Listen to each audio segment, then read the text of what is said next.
You, okay. I was going to say, or if,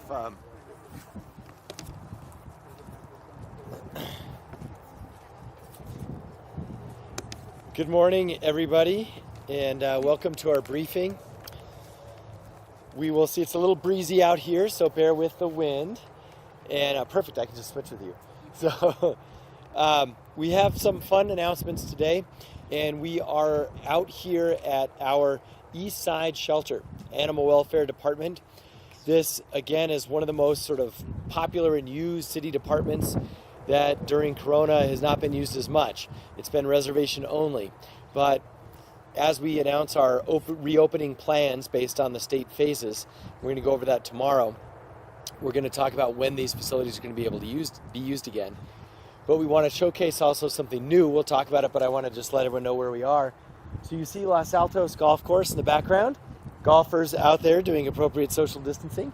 And also this wonderful new play area. What you see behind me is actually just half. There's another half on the other side.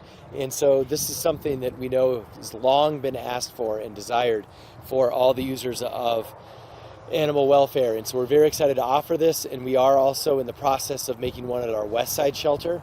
That's going to be available probably in July, which probably will correspond to when the public will be able to use them. So we continue to invest in our facilities as we prepare to reopen. So to begin with, let's do some announcements from around central New Mexico. First off, our State Department of Health announces that COVID-19 testing for all workers in the state. That includes all government employees, state, county, municipal, federal, etc., including City of Albuquerque, utility and construction workers, grocery and pharmacy employees, retail, wholesale, and anyone in food service and other essential industries, and any New Mexican at work who would like to access a test, systematic or not. Starting today, May 12th, Loveless in downtown Albuquerque will open to anyone in the public also that wants a test. This drive-up clinic is open from 9 to 3 p.m. Very good news, of course, in terms of our testing capacity. Our state continues to lead the way on a per capita basis on testing availability, so great job by our governor and Department of Health and Health and Human Services. So, and if you are a coworker or a family member in kind of the other side of the coin, if you are experiencing symptoms of depression, I want you to know that help is available, especially for city employees. You can contact the Employee Assistance Program at 768-4613. And of course, at the City of Albuquerque, we do offer free counseling services, and you can schedule an appointment via the phone. If you're experiencing after-hours crisis needs for immediate assistance, call 254-3555. And a reminder that if you suffer from depression or stress, you're not alone. There are tens of millions of people all across America who do, and there's lots of ways to actually help you through it, so please reach out.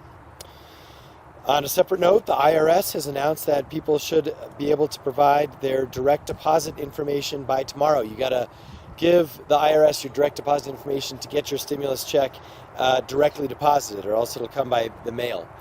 And so to do that, you should go to the website at irs.gov. And again, the deadline is tomorrow for direct deposit for your stimulus check. Okay, so let's move to our deep dive topic for today. And I want to mention that in these, uncertain times, we appreciate all the efforts at our animal welfare department. And we're kind of spread out, as we always are here, but we have a number of staff members. So I'm thanking you from a distance. We really appreciate all the hard work. Animal welfare, although only being open by reservation only, has done a lot behind the scenes to continue to improve. And of course, the 3-year story of our animal welfare department is incredible. It has been the single biggest turnaround of any department in the city, which is, of course, speaks both good and bad, meaning, came a long way. And so we're very, very proud of everyone who's stuck with the department through some tough times and also brought us to a really good place. And we also know that we had our director announce his departure. I feel like it was maybe 4 months ago, hard to remember exactly because of Corona. But we wanted to, of course, find a replacement. Department directors are the equivalent of cabinet secretaries for the city of Albuquerque. They're extremely important.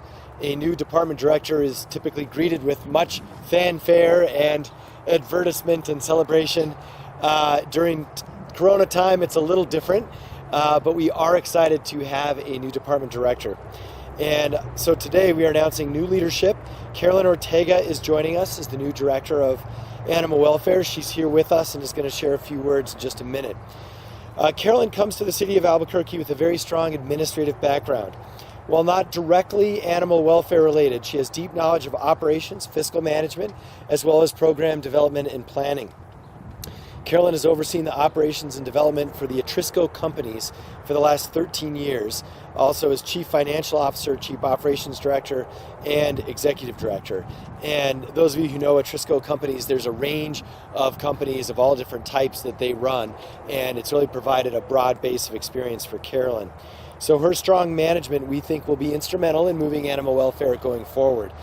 And we believe this is a way to essentially piggyback on, we tried an experiment with the past director, Danny Navarez, bringing in someone with very little animal experience, but extremely strong administrative experience. And while there were some challenges, by and large, there was a turnaround that was, I think, in part because we allowed the department staff to be the experts. And then just had a strong administrator on top. We're really trying to follow that model with Carolyn, and so we're glad that she has accepted the challenge. I also want to announce and share really some gratitude to Leon Espinoza, affectionately known as Puff, his high school nickname. He has been, actually his lifelong nickname, he has been the interim director for animal welfare during, oddly tumultuous times. Be it, some challenges we had around different things, but also, most importantly, during Corona and getting these facilities set up. So a strong exercise in leadership by Leon Espinoza. So thank you so much. Great job. And he leaves the department in good hands for Carolyn and the team. So in our one Albuquerque spirit for like the 4 people who are here, let's welcome Carolyn Ortega. Come on up and share a few words.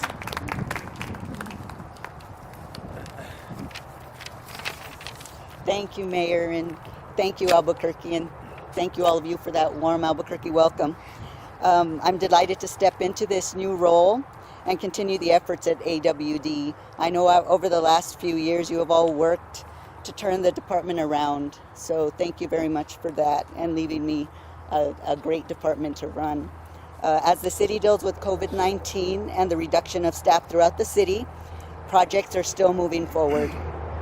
The city was able to transform the play yards that we're standing in into a modern space that will be impactful for the shelter and the community.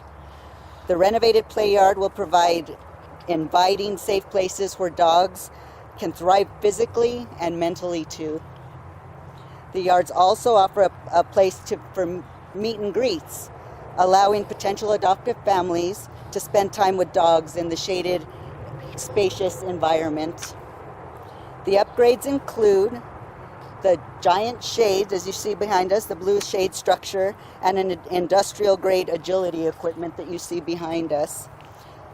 Covering the outdoor play area will allow for the opportunity to provide much needed exercise training for the animals and the dogs throughout the year.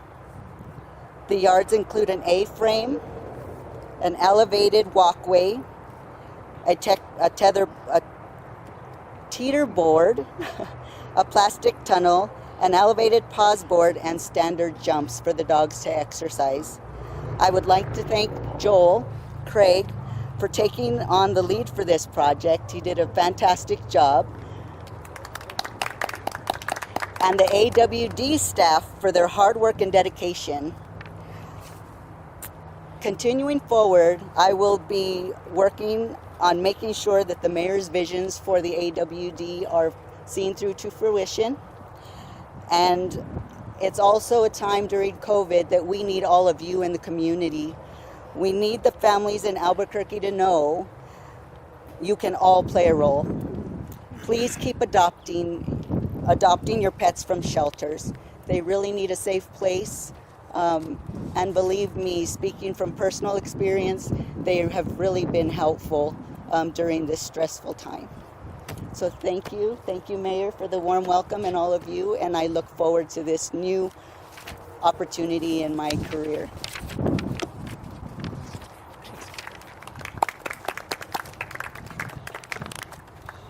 All right, very good. So I also want to thank our COO, of course, Lawrence Royale. His name's on a lot of plaques, and and so he continues to add to his collection.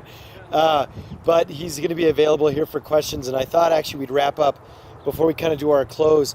Lawrence, if you'd like, just a quick update on if people want to adopt, or what the process is, or if you want to hand that off. Up to you guys who wants to share. So interim director on his last day. Give us an update there, Leon, on adoption.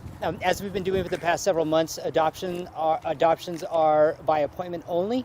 Feel free to go to the City of Albuquerque website and access the Animal Welfare Department section, and then from there you can sign up for an appointment either for the east or the west side locations.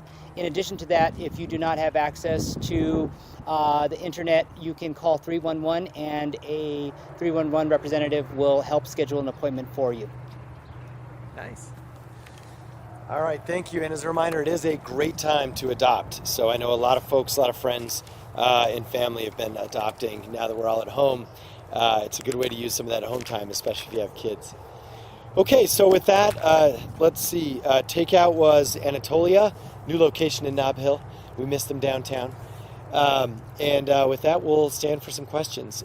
And then I think, just so folks know, after the questions, if there are any, we're going to do a quick kind of honor the ribbon cutting tradition. So if you're interested, stay tuned. We have one question from Anthony Jackson at the Albuquerque Journal. After the pandemic arrived in New Mexico, the city decided to shut down animal intake for about 6 weeks, which prompted criticism. I'm wondering what role the criticism played in the expenditure of intake last week. So the question is about, with the pandemic, when we had to restrict intake and the path going forward. So that one I might tee up either Leon or Lawrence, whoever wants to cover that one. Sure. Following national guidelines and recommendations, we needed to be careful not to overpopulate or get to capacity of our shelters. So we had to restrict the number of intakes that we had, and we had a great outpouring from the foster community. Even now, we have almost 600 animals in foster care right now. So the community really stepped up, and we're able to really bridge that gap to where we are now. And now, thankfully, that restrictions are being lifted, we're able to help and ease those and incorporate more appointments now. So intake appointments are now being offered 5 days a week. And again, similar to adoptions, you can go to the website or schedule through 311, but intakes are now being accepted 5 days a week, both through the east and west side locations. Nice.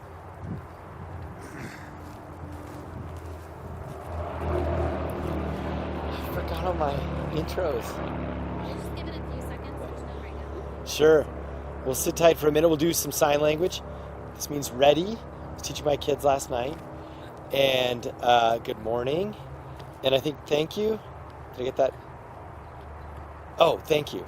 Dang. Oh, you're welcome. Nice. All right, we'll work on some others. Okay. All right, we don't have any other questions. Tomorrow we're going to go over our city's entire reopening plan.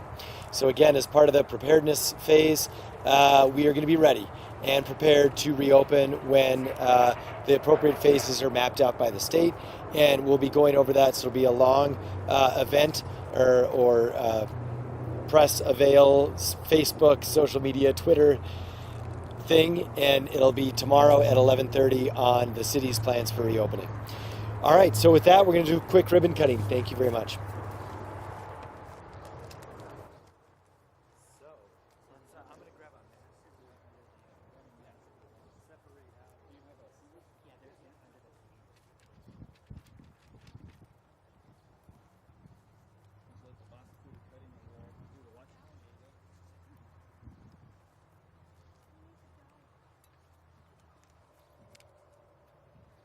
Haircut.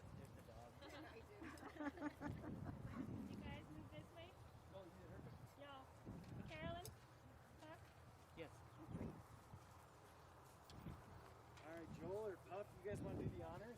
Come over here, Joel. I'll hold. Joel, you and Puff. Am I holding or Okay, we'll have a long ribbon. You guys can like fall in behind so we can see it. Yeah. Desiree, good job as always. So we'll have to do kind of a distance photo. Yeah. Come here, Crystal. There we go. I'm good here. Okay. Where are the cameras? Let's just make sure we got Okay. Okay, Jesse's the main. So yeah, there we go. That's the right area.